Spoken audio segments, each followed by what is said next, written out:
In my opinion, technology is truly an essential thing when it comes to media nowadays. For example, in the research of my magazine, I used both physical copies of Vogue, Cosmopolitan, and Elle, but I also found tremendous help on the specific websites of the magazines, which had information in detail just like I needed in order for my pre-production to be detailed to the extent where I knew the early income of the magazines. As far as cross-media goes, multiple magazines that are considered couture provide the audience with websites, social media pages, and occasional adverts on social media, but also physical ones that are displayed around the world, and I think that creates iconography, and it also creates a positive reading according to David Morley's theory, because the audience will constantly be reminded of the magazine in a way or another, therefore, they will most likely develop some sort of appreciation for the magazine.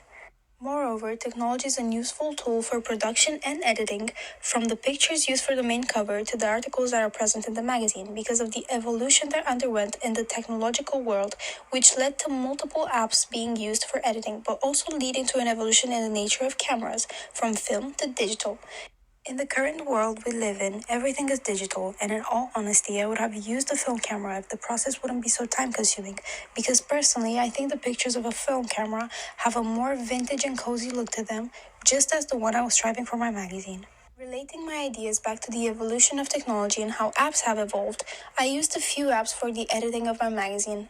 Naturally. Firstly, for my front cover, I used the Photos app on my laptop to edit out the colored tones I didn't want, to make the pictures have a more rough yet cozy feel to it, and when all photo editing was done, I moved on to Canva to add text and symbols that will be specific for my magazine, such as the masthead and the subheadings that give my audience a sneak peek for the content that is going to be present in my magazine. I did the same thing for my other pages, started editing the pictures on the Photos app on my laptop, then further embellishing it on Canva. I opted for Canva because I had experience with it prior to my AES Media course, and I found it to be user-friendly and easy to understand, even for beginners.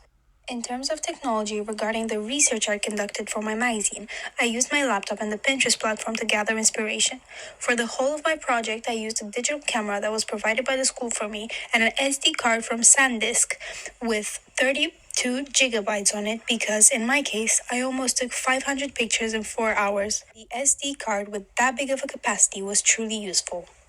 Also related to the photo shoot, I closed the blinds and made complete darkness in the studio, and I also used studio lighting, but not the big ones that shine white light only, but I used a small studio light to which I added 2 yellow-colored filters to create that cozy and warm feeling to the pictures, rather than having a bright white and cold light that would not fit the aesthetic I strive for regarding my magazine.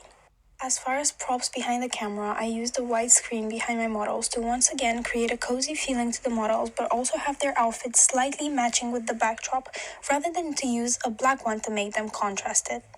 On my blog, I thoroughly organized my materials as I am very keen of having my things organized. To achieve this, I created separate pages for my pre-production, production, final products, and CCRs, which I further split in 4 for each CCR to have its own page. When it came to organizing my actual products to show my progress for the front cover, contents page, and article page, I used a slideshow option that was available on Weebly with the screenshots that I took using my laptop on Canva.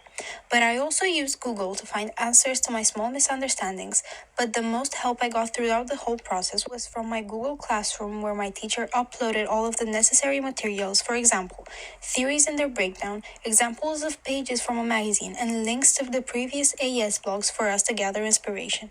Once again, as far as research goes, I used the direct website of the magazines because all the magazines had online copies of the articles I needed, and I accessed the copies using Google, which made it really easy to find and user-friendly. As primary research, I made a questionnaire using Google Forms, and then, for further development, I asked for opinions from my friends and teachers, which helped me improve my visions and narrow my choices.